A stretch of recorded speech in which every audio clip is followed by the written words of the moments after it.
Thank you for that, John. It's a great pleasure to be here all the way from Melbourne, Australia. I'm a little bit jet lagged, but so forgive me.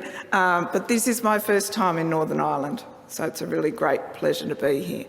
And I just want to thank Dr. Anne Grant and her organising group for the invitation to be here today and to talk with you. And as John said, I'm going to share some of my story of growing up in a family where both parents had a psychotic mental illness, and then towards the end of my presentation move into some of the work that we've been doing around family focused practice and some of the implications, if you like, of my experience, an experience that has the echo of many other people's stories in it. And that's part of the reason I share my story, because there are elements of it shared by millions of other people. And so I really invite you to think about things that I talk about, whether it's my personal experience or the implications of it for family focused practice. And I'm really keen to hear your comments and questions when I finish. And I probably will only take about half an hour, that's the plan, and so that we've got plenty of time to talk. So that's me. And I was a few years younger in that photo, but anyway. And so, as I've said here, this is about my own story, but also about the work that I've ended up doing. And so I'll tell a bit about how I ended up in this field. But these are pictures of, this was a montage that was done by some children of parents with mental illness when I was travelling overseas on a Churchill Fellowship, and these are some of the colleagues that I've worked with along the way, and I'll share more about that as I go on. But my story, is very like many other people's story and very unlike many other people's story. So this is my mother, who was a nurse, and she was very young in that photo, obviously, and she started her nursing but didn't finish it. And she got married when she was 21. And I'm the eldest of 6 children. And she was, as you can see, very beautiful and a very intelligent woman. She'd gone to a selective high school. I don't know if you use those terms here, but it's a high school for children who are academically high achievers. She had a lot of ambitions and wanted to move into sort of medical area, but she didn't finish her nursing training, and her story is, was a very difficult one. And she married my father again. This is a lovely photo of them when they got married. He was 19, she was 21, and he'd come from a family background where his father had suicided when he was 16. And I think for both my parents, both very bright people with a lot of, ambitions and goals for their future that weren't realised. And a lot of that was to do with, their experience of mental illness. And I came along a year or so after they married, and it seems that subsequently, and there were 6 of us, that every time my mother had a child, she also developed postnatal psychosis. And that was only something really that has been sort of looked at retrospectively. But when I was a few months old, this is me, still look the same. That was me at my christening. When I was 3 months old, I was left in a cot.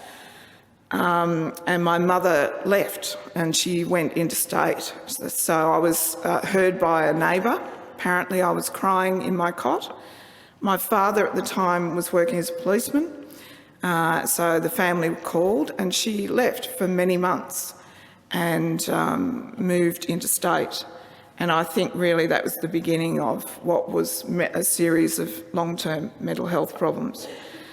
She eventually did come back, but during that time I was looked after by my father's family, and at the christening where we, the family came, my mother wasn't there because she was still interstate.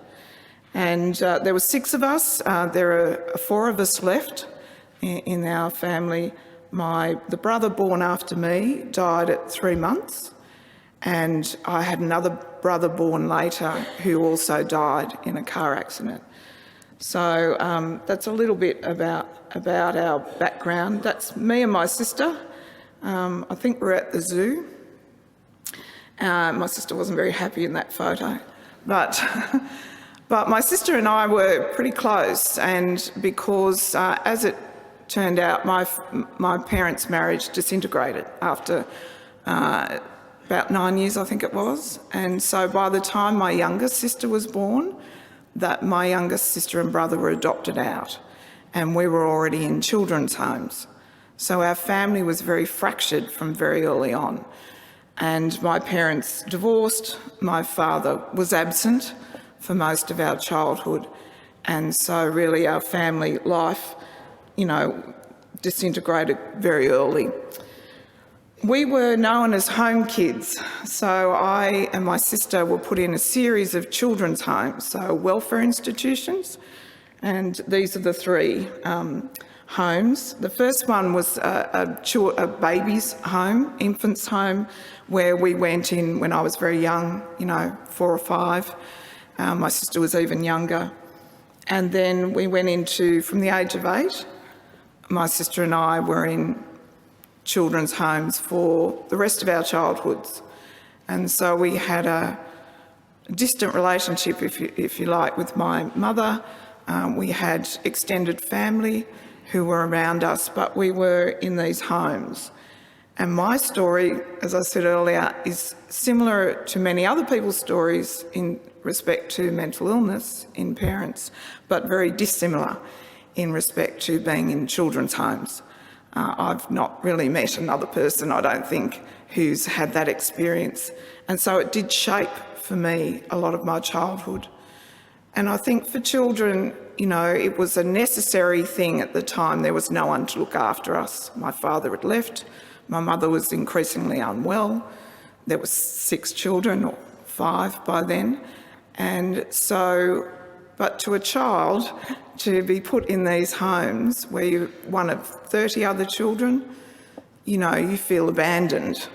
And so that has been a significant part of my story, I suppose. I was lucky to have my sister with me, and so we had each other.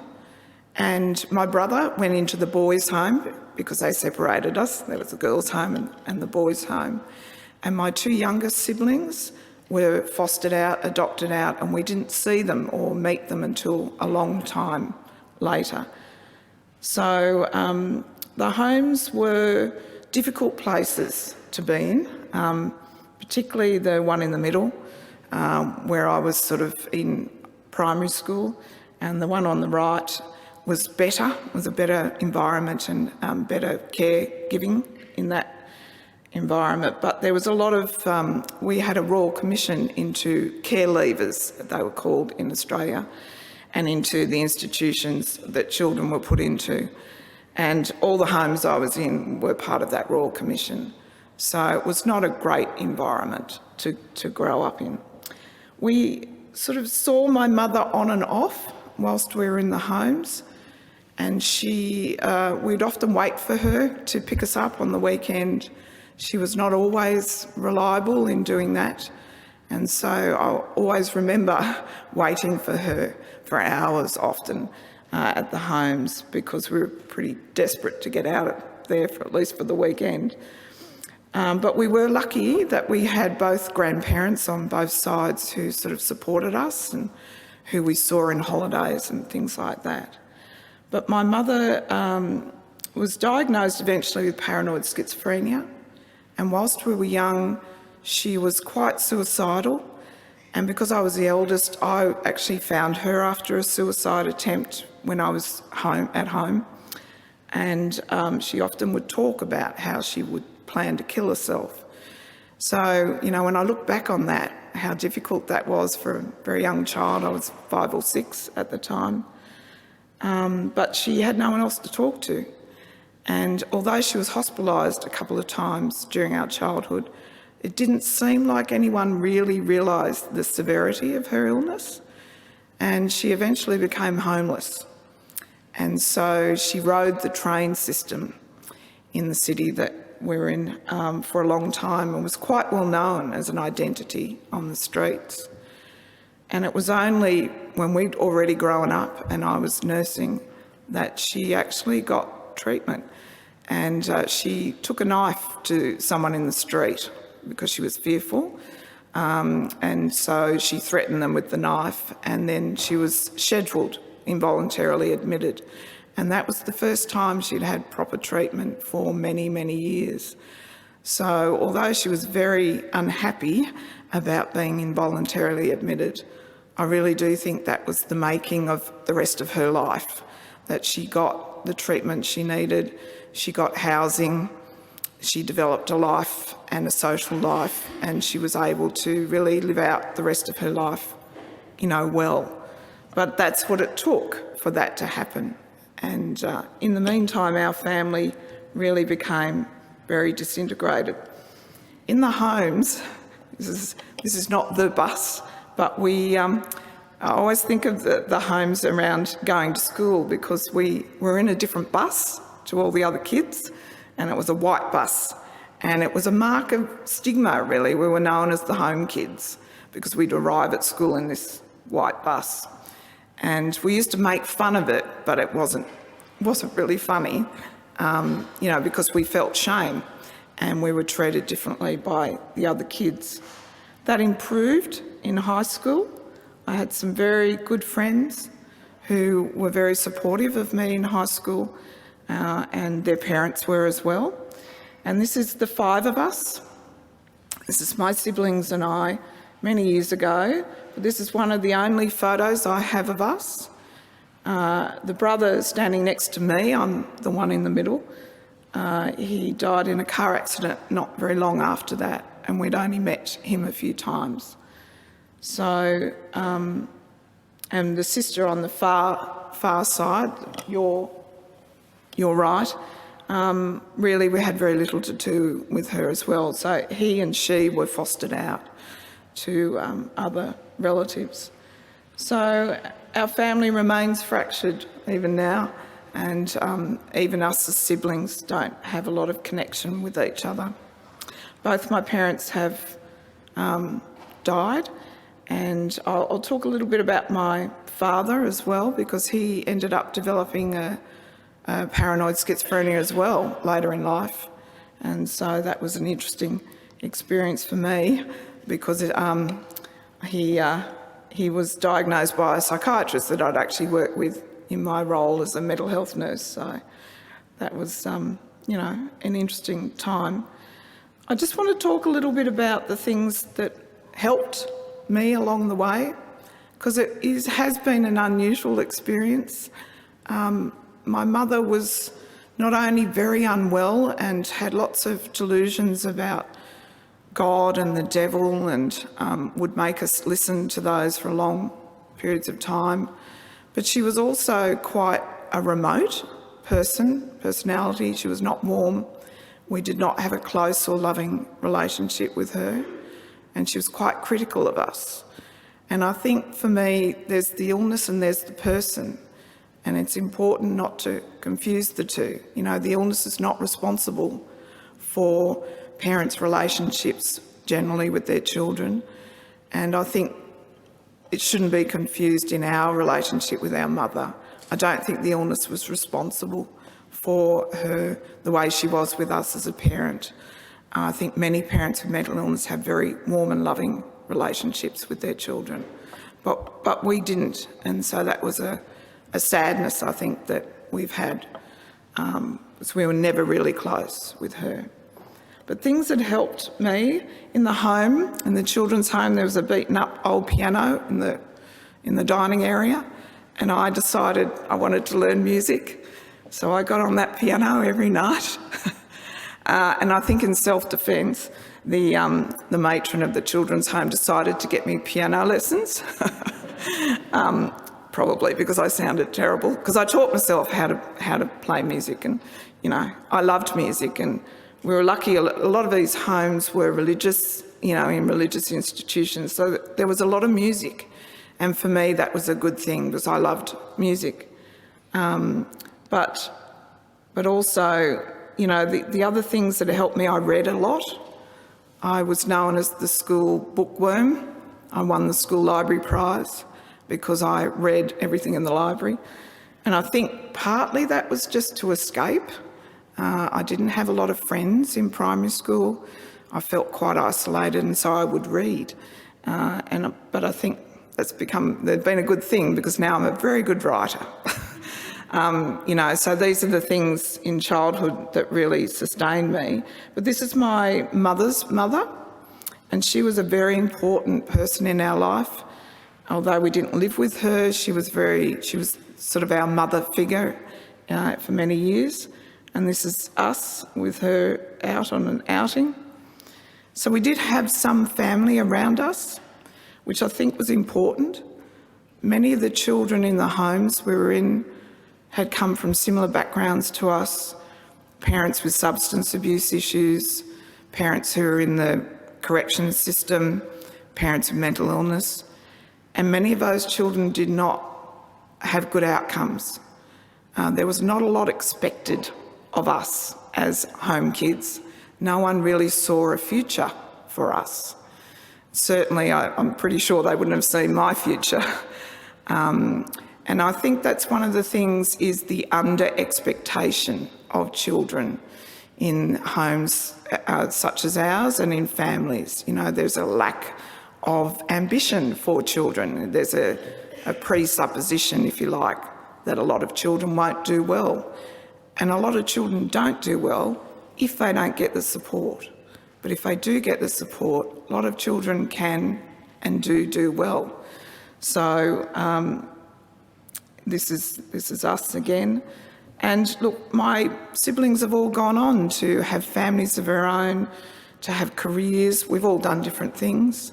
But, you know, that we have had a future that probably we mightn't have expected, or other people mightn't have expected for us. I was very lucky, as I said, to have my sister for support. I've also been very lucky in my career to have had good friends. And really my friends have become my family, and mostly my friends have come from my work. So I went nursing after I finished high school because there was nowhere for me to live, and I needed somewhere to live and I needed money. And at the time, nursing was where you got bed and board, you got some money and you had a career. So I ended up in general nursing first, and then I went into mental health nursing afterwards, and I've stayed there ever since. But, you know, these are some friends of mine that I developed early in my career, and they've been with me the entire time. And this is my own family. This is me getting my PhD. And I think really for me, my job and my education have been the saving of me, really.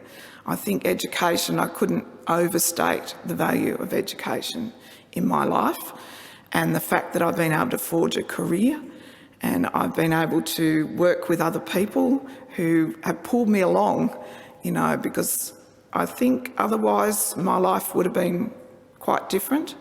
I think it's been the people around me who've helped pull me forward and help me grow as a person. I've had a lot of counselling over the years to try and deal with the past. And I used to think, naively, I used to think, oh, well, you know, it's in the past now, I've got over it, I'm fine. But as one counsellor said to me when I went to them a few years ago, well, you know, every time something happens significant in your life, your past will come up. And it has, and it does. And so I think it's a lifelong journey, really. When you've had parents with mental illness, you've had a disrupted life, that childhood doesn't end. You know, we are, as my PhD supervisor said, we are always our parents' child. So no matter how old you are. And I think I would say that, you know, adult children of parents with mental illness, which is me and Martina and many other people, you know, your childhood never ends, really. It lives with you. And so for me, I've gone on to become an academic, and I have many very good friends who've become, my family in a sense. And so, this is a university that I worked at in Australia, and health services who've supported my mother when she was involuntarily admitted. Health services I've worked at, those have been very, very important for me to help me through. And this is a group of people. Some people here will probably recognise a couple of people here. This is the Prato International Research Collaborative for families affected by parental mental illness. We're a group of researchers who meet in Prato, Italy every couple of years to look at research around the world for families where parents have mental illness. And beyond the research have been all the friendships and the collaborations. And I think for me, that's been really important because I have felt valued. I've felt my life has been valued because this group recognises and values that experience. But beyond that, I don't talk about my past very often. In Australia, most people and colleagues would not know about my background. And I think that's been for a couple of reasons. I think a lot of healthcare professionals have lived experience of many kinds. And I think there is that professional and personal divide that often people have, to keep work and personal. But of course, personal affects work and vice versa. And over time, I started sharing my story because I thought it was important to destigmatise lived experience, because I think in mental health, we often do stigmatise our colleagues even. It's where we have a different attitude towards consumers and carers than we do to ourselves and our colleagues. And so that's a very long story cut very short, if you like, but that's a little bit about the things that have helped me along the way. I think I have a tendency for anxiety and depression, and I think without my work and my colleagues and the things driving me forward, I think I would have, succumbed a lot to that along the way. And so I do really value that support. And I just want to talk a little bit about, moving forward. My mother, as I said, did get treatment. She was on community treatment orders. She was medicated. She didn't like that, but unfortunately, it was necessary. She did forge a good life for herself, but her relationship with us and with the rest of the family was not close. And I found out a few years ago she died, and none of the family knew that she died for a few months. Because I live geographically a long way away from, I'd moved, and a lot of us have scattered geographically all over the country. And I found out via LinkedIn. I got a phone call from a friend of my mother who found me on LinkedIn and told me that my mother had died. It's an interesting way to find out that your mother's died. And then we had to spend 2 years sorting out her affairs with the guardianship board, and me ringing up the nursing home, her case manager and various other people saying, why didn't someone tell us? And they said, oh, well, we knew there were children, but she didn't want us to contact you. So we didn't do anything further. And, I was very, very angry when I found out about my mother dying, and I realised that the anger was to do with grief. And I went to a counsellor and I said, I'm furious, I'm livid, I'm really angry, I'm angry at everything. And she said, very calmly said, well, we always want our parents to love us. And now, you don't have that opportunity to do anything with that relationship. And I think that's probably right. I think a lot of it was about grief. And so I put a comment here about disenfranchised grief. I think I would say that just because people grow up and if they don't have close relationships with their families, there's always a reason for that. And often there is judgment about it. I and my family, I think, have been judged because we're not close. We weren't close with our mother. And I think it's an unrecognised grief when you've been estranged from parents or when your family is very estranged. And I think it would be helpful for healthcare professionals to know and understand that. There was a little bit of judgment, I think, from people saying, oh, well, you know, but you had nothing to do with her. But we had nothing to do with her because she rejected us and because she didn't want to have a relationship with us and because we'd been hurt a lot. And so I think, for me, family-focused practice is so important for those reasons. Understanding that what goes on in families is complex, and the fact that people don't see each other doesn't mean they don't love each other, and that it can happen when you're my age, you know, that those memories from the past stay with you. I also want to say I felt a lot of shame about being in a family where parents had mental illness. We were mocked a bit at school, and I always felt a bit ashamed about my family background. And so a lot of self-stigma, which I've worked to try and overcome. And also, you know, associative stigma, of course, being a family member of people with very severe mental illness. My father, who I mentioned earlier, actually developed a psychosis at the age of 50.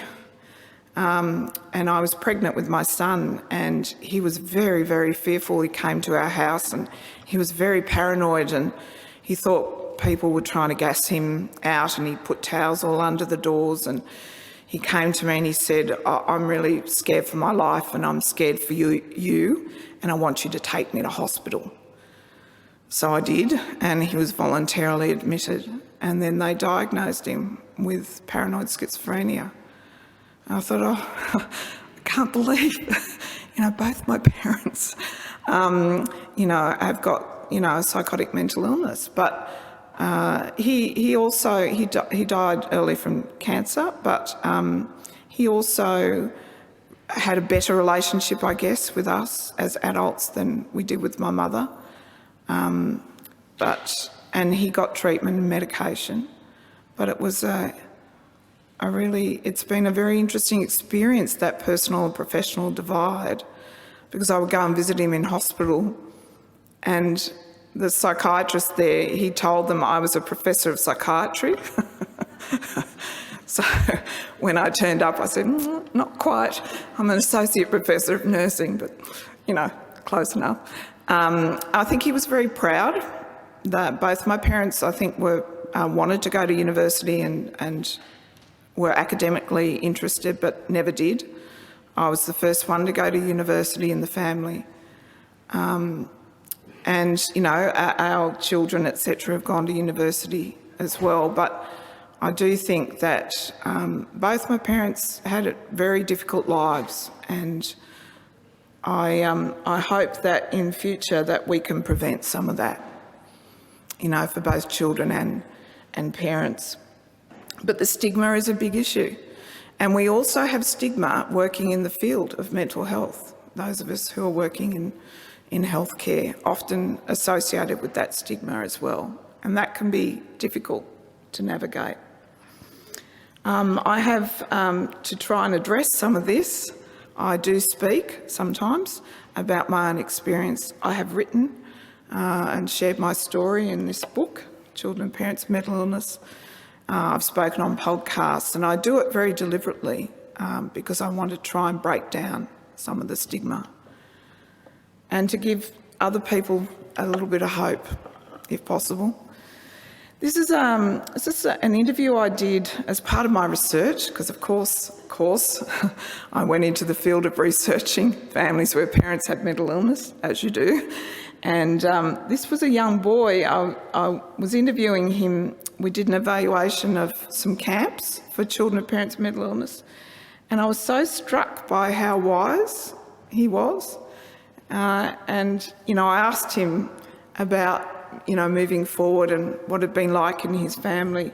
And he said, what I've learnt from coming to this camp is that you're not alone and you'll find your way out of it. And I thought it was a lovely analogy that he used. There's a choice. You can choose one path or you can choose another. And that he, as a young boy, had, decided to choose the lighter path.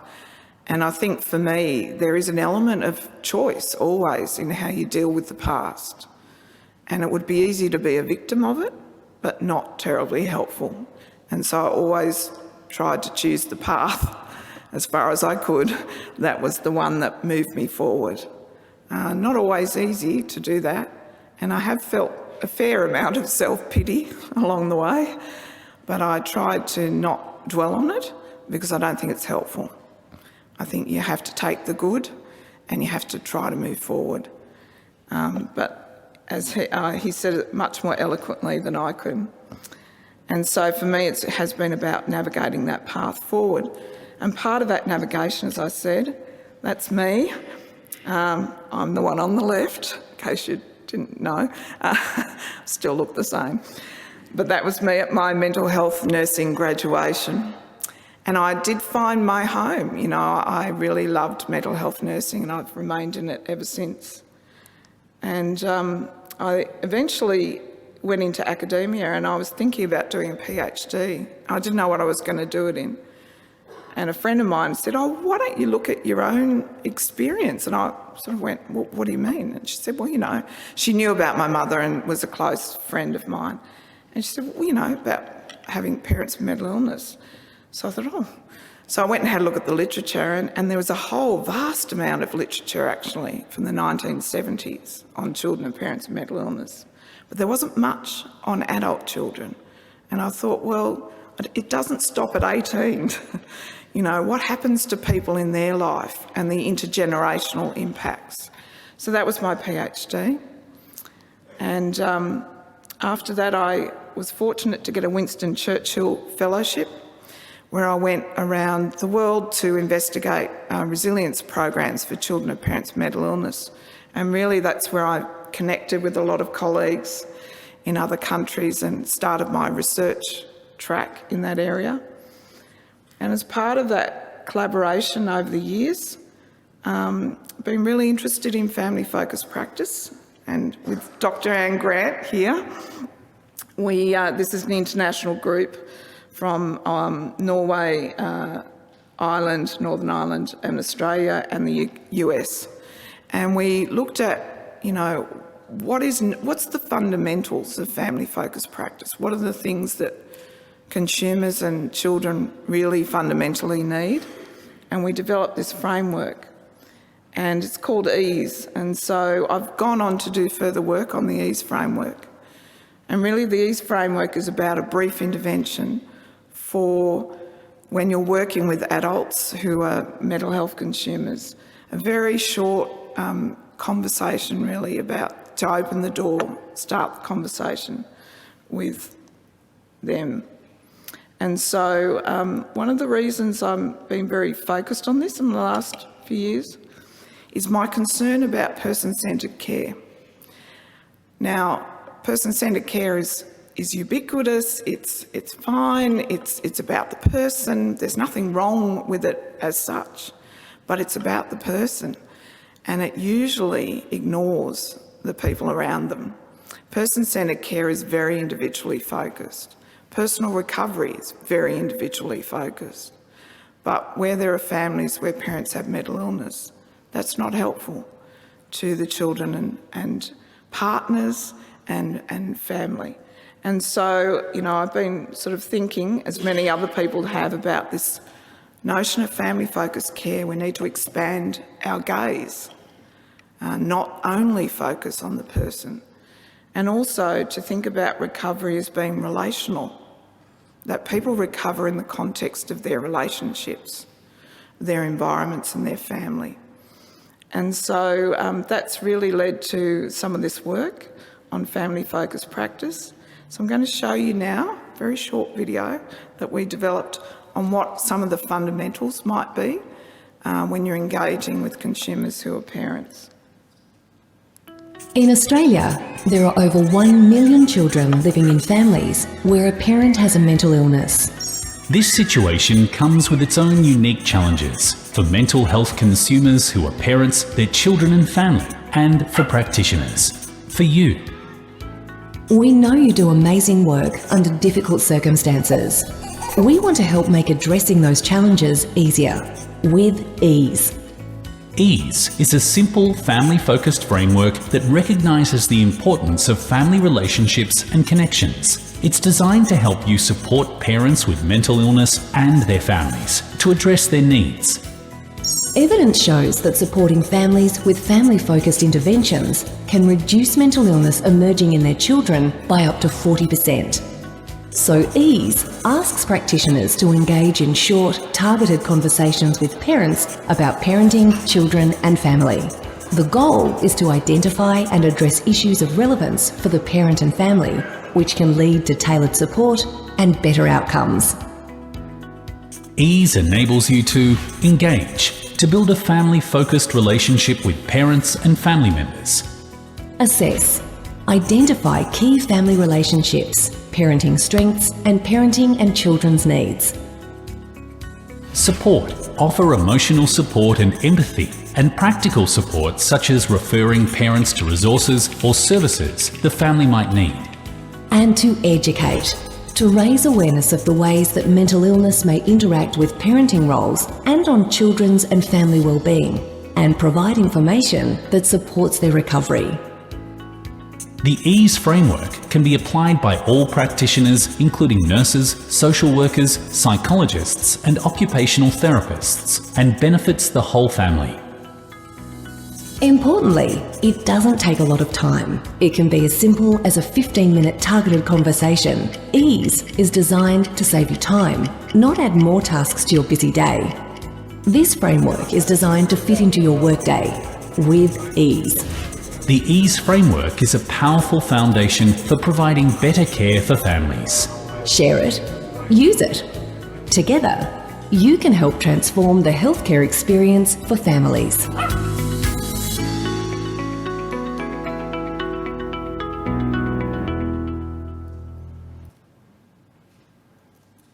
Okay, that's me finished.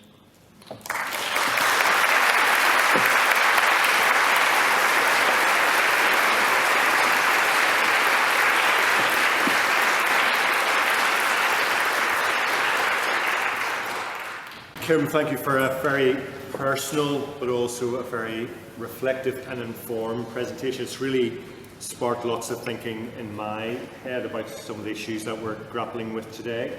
I'd like to open it up for any reflections, questions, comments that anyone might have.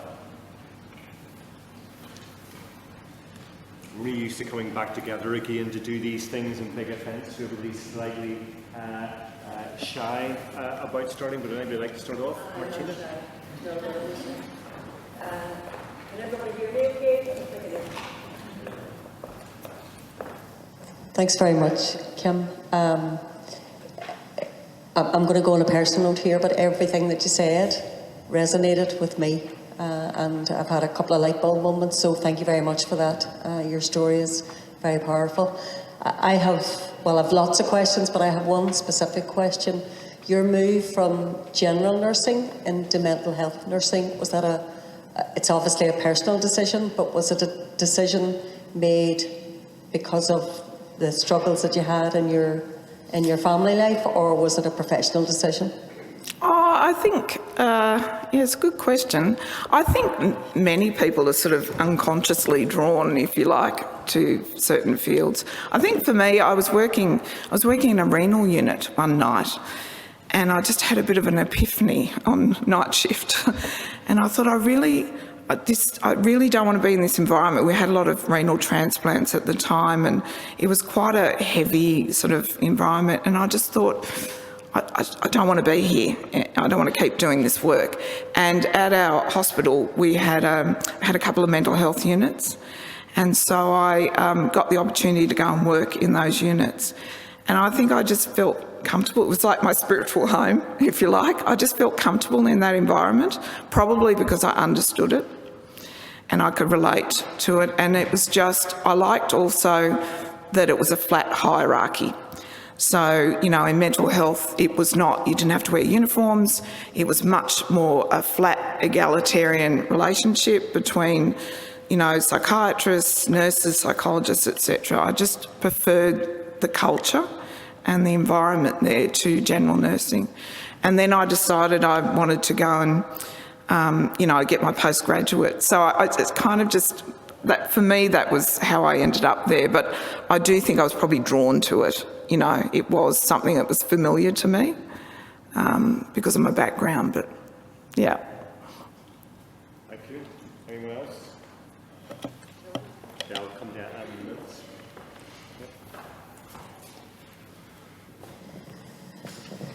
What's the single most important thing then that you think now services can do to support children whose parents have mental illness? Recognise them.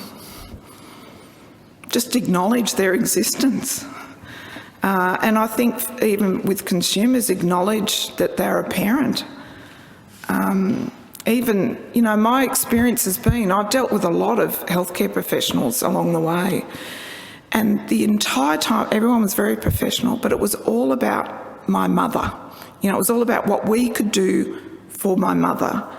And in no experience that I had, there was any recognition of what it had been, even just an acknowledgement. This must, you know, this been going on a long time, must have been hard, you know, for you. Even that would have been helpful, right? An acknowledgement that we had our own experience and, you know, to validate that. Didn't get it. And so I think for healthcare professionals, if that in itself is really powerful, you know, even if you don't have time to do a lot more than that. And also to recognise when a consumer comes into an inpatient unit or into a community team or wherever, that they are a parent, even that. And that's why we developed EASE, right? Because we found that a lot of people are time poor, a lot of health professionals are time poor, they're not confident about dealing with, you know, beyond the person. But even just a short conversation can open a door, and maybe they can be forwarded on for referral or onto other interventions like the family model. So I would just say recognition. You know, if you can just acknowledge it, very, very helpful. Kim? I think there's someone over there. Yeah. No, I was just going to say thank you so much. I was really interested in you identifying that trauma is not something that is resolved at a given point, and that for both adult children and potentially for the parent with mental illness, they are likely to be going through different stages of trauma at different times. And I think there's something about us as professionals acknowledging that if we prevent the child from becoming an adult who's suffering from mental illness, that we're actually not just dealing with the moment, but with futures, a preventative as well as an intervention. But thank you very much. It's really moving what you talked about. Thank you. I think that's a really important point. I think I hadn't acknowledged my own trauma for a long time, and I've got a background of complex trauma. I don't talk about the detail of that, but certainly, you know, it was complex trauma. And I think also, I suspect my mother did too. I just don't know. We just don't know a lot of her history and background. And certainly my father did, you know, with his father suiciding. And so that intergenerational trauma, the prevention of that, so important. And that's why the younger the better, obviously. But at any point, you know, I think is, you know, better than nothing. Doesn't matter how old you are. Right, and I've had to, I think the trauma's actually come more to the surface as I've gotten older, to be honest, and probably because I've my defences of, if I go psychoanalytically, my defences have been, reduced because I'm more self-aware, etc. But yeah, it is an ongoing experience in families. Yeah. Hi, Kim. Thank you very much for your story, coming all this way to tell us your story. I really appreciate it.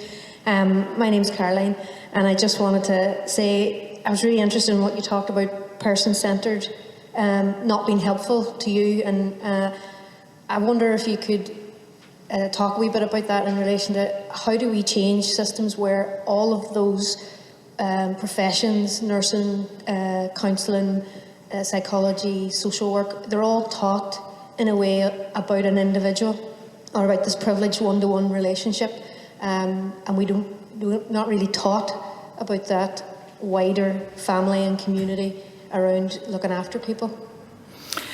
Yeah, that's right, and it's not an easy fix, of course, because it requires changing in the educational sort of preparation of all healthcare professionals. I'm not trying to say the individual lens is not important, because of course it is, but to leave it there is not helpful. And so we've been grappling with it in nursing, right? Because in mental health nursing, we're the largest group in the workforce. And I've been very frustrated by that very person-centred training that everyone's had. But we have found that even if they haven't had the training in their undergrad or postgrad preparation, and I think the work that Anne and Adrian, everyone is doing is really important. But if they don't get that, there is professional development, and there is, if you get a champion or two. So in our health service, we had a social worker who was working in a FAPMI role, so that's families affected by parental mental illness. And they were located in all the health services. And those people don't do the clinical care, but they champion the notion of talking to families, talking with children, talking with parents. And so if you've got a person like that there, that can help change the culture. They can encourage. Staff often feel lack of confidence and that they don't know, they're scared that they'll say the wrong thing, right? But all healthcare professionals know how to do active listening and to validate and acknowledge. And really, that's the most important thing. So if that's all anyone does, that's better than nothing. And then to refer, to refer on to the family model or to the family services, etc. But it is a culture shift, and it does rely on a few people to really champion it in units and teams, and the model of care needs to accommodate it. So yeah, as I said, I'm still battling, to try and change that. But if we don't change that, we're not going to be able to get reach. It's only going to happen in pockets of excellence, really. We need it to be bigger than that. Yeah, I hope that's, yeah. Hi, thank you, Kim. That was a wonderful presentation. I just wondered, given your Churchill Fellowship and your travels and your connections, where do you think's getting it more right, and what do you think enables them to do so?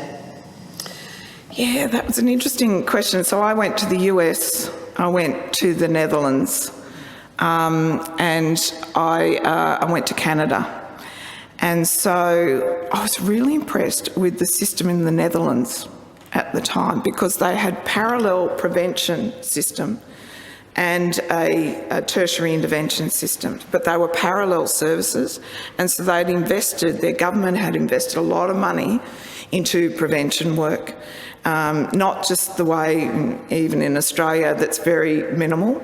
There was a whole system and health service that was just about working right from day naught or before with, parents and with children to help prevent that intergenerational development of mental illness. And it was alongside the adult system.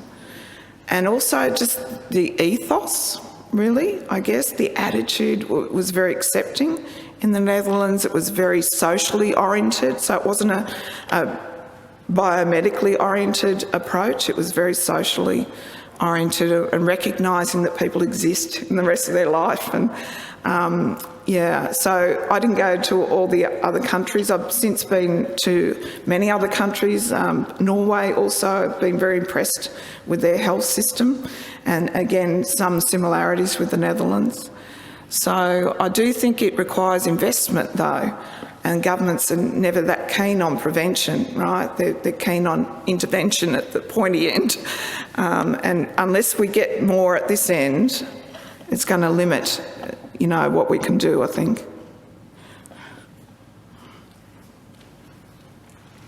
Any final questions? I would hear anybody to go home and feel tonight when they're lying in bed they didn't get a chance to speak. I think there was someone over there. Yeah. Just at the back here now. Debbie will come to you next. Kim, thank you very much for that, very inspiring. You mentioned relational recovery, and I just wondered if you could maybe tease that out a little bit better, because we do talk about that within mental health, and I suppose I would see that as the building blocks for any recovery for anyone, and the fact that you talked about your supporters, who they were, and really if you could just say a little bit more about that for us. Yeah, no, it's a relational recovery is a thing that I discovered in the literature, because I was thinking about the issue of person-centred and family-focused practice, and there is some work, we have published on it, on relational recovery, but there is some work that sort of says it's a framework basically, that people don't recover in isolation, they recover in the context of their environment and their relationships. And there's, and I can't remember all of them at the moment, but there is elements of recovery that involve things like hope and connection and recognition of trauma and things like that. And so that relational recovery is a philosophy, if you like, of understanding, A, that people have often had trauma, that there is hope, and the hope comes through their reconnecting with people around them. May not be everyone, but having connection in families is actually the most important element of personal recovery. So that relational recovery is dependent on relationships with others, as well as the relationship with self. So I don't know if that kind of answers your question, but it is in the literature. I did think it was a very relevant sort of philosophy, if you like, and we did do some research on it, so we have published that. What does everyone think about that notion of relational recovery? And it moves it beyond personal recovery, which I also have had a bit of an issue with, again, because it was mainly about the person, which is fine, but, people can't recover on their own, really. We all need other people. So, yeah, any thoughts about relational recovery? Suzanne, did you want to I think there was someone over there. Just I was going to say, Kim, thank you very much for your presentation as well. I found it really inspiring, like Mary said. I lead myself and my colleagues, the systemic practice and family therapy programs at Queen's, and we have different levels of training, so not everyone goes on to become a family therapist, so there's different levels. So you're so speaking my language. Well, it's interesting you say that, right, because I was trained, back in the day, but we were trained in family systems theory in my nursing training, and in that notion of the systemic approach, and really, ideally, that's what we would be using everywhere. Yeah. And just, so much of what you're saying is so applicable, very significantly, of course, for families where there is serious mental illness impacts.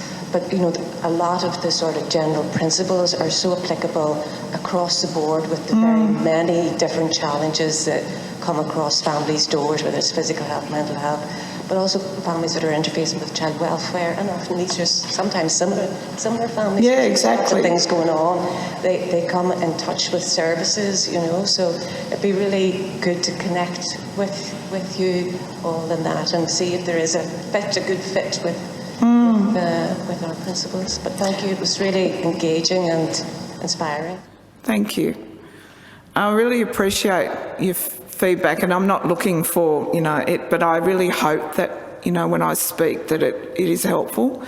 That's my intent. But something that you said was interesting. You know what I think the system who's got it best right is cancer and oncology. You know, and palliative care.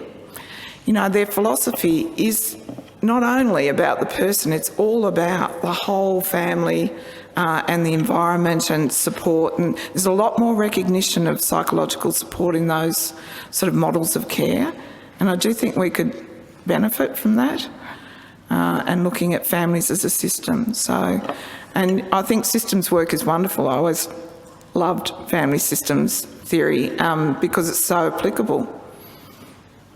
Having invited people to ask questions, I'm conscious that there's two more that I'm going to squeeze in here. Okay, I'll try to be short. Debbie, first of all, here. There's a...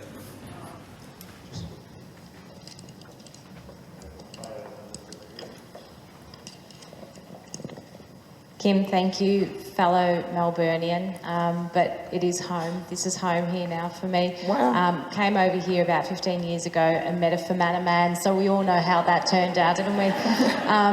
So one of the things that's going on in Northern Ireland at the moment is we have a review of children's services happening at the moment, and one of the things that what struck me, I mean, everything that you said was just so rich and insightful, but one thing that really struck me was that whole bit about what helped, and you talked about the library and music and things like that. An issue that has come up time and time again in Northern Ireland is that our voluntary and community sector often they don't get their budgets, or they don't get budgets on, you know, any long-term, it might be a yearly sort of contracts and things like that. So those activities and services and things that really do help kids, you know, maybe outdoor activities or having music and things like that, those extra things that really do help them thrive and find a space that is theirs. It's really under threat here in Northern Ireland. So my question is, how important do you think those voluntary and community sectors are in keeping this whole piece together? Well, I think they're critical because they do keep the whole thing together, don't they? You know, it is the voluntary organisations that are often doing a lot of that peripheral work, but so important. I mean, kids play, that's their life. And so, you know, all those natural activities are where you can even have, you know, those conversations or give them the support or encouragement or whatever. But yeah, I think without the voluntary organisations, the healthcare system just isn't able to cope, really. It's coping at the pointy end, right? It's addressing people when they're very unwell. It's not looking at, well, what can we do to help prevent that, and how can we support people in their daily lives? And that's to do with funding, as you said, yeah. So look, I think if we can do anything, it's lobbying government, or try to get funding.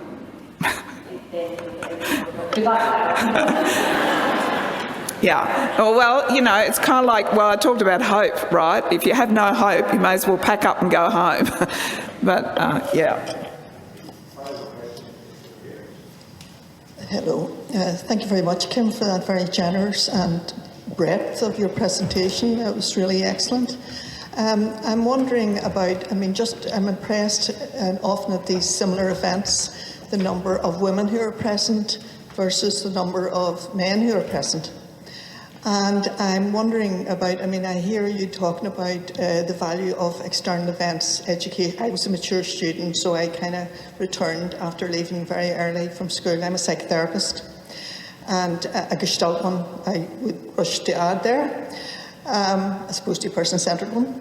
And I wondered about, given the, excuse the term, the top-heavy layer of social workers that are female, I wonder about, have you any thoughts on role modelling in families where perhaps there is a father who's absent or a mother who's absent?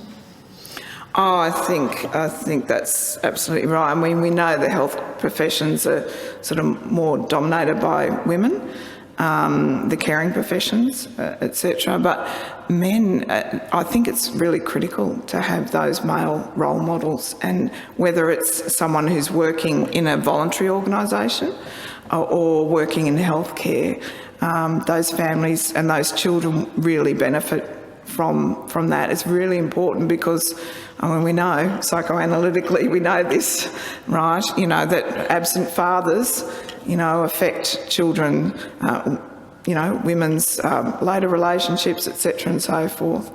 And that families where it's women only who are having to do the parenting, the load of the parenting, that places an inordinate responsibility on that woman, and also relieves responsibility of their partners. And I think I've probably gone a little bit off piece there, but I think it's critical. And so a lot of the Satellite Foundation, which is a program we're evaluating at the moment, has a lot of peer support sort of activities, and it has a lot of people with lived experience, and they have a lot of gender balance there. They have a lot of male and female and non-binary people running those programs, working with the kids to give them that sort of support. And so I think, as I said, I think it is really important.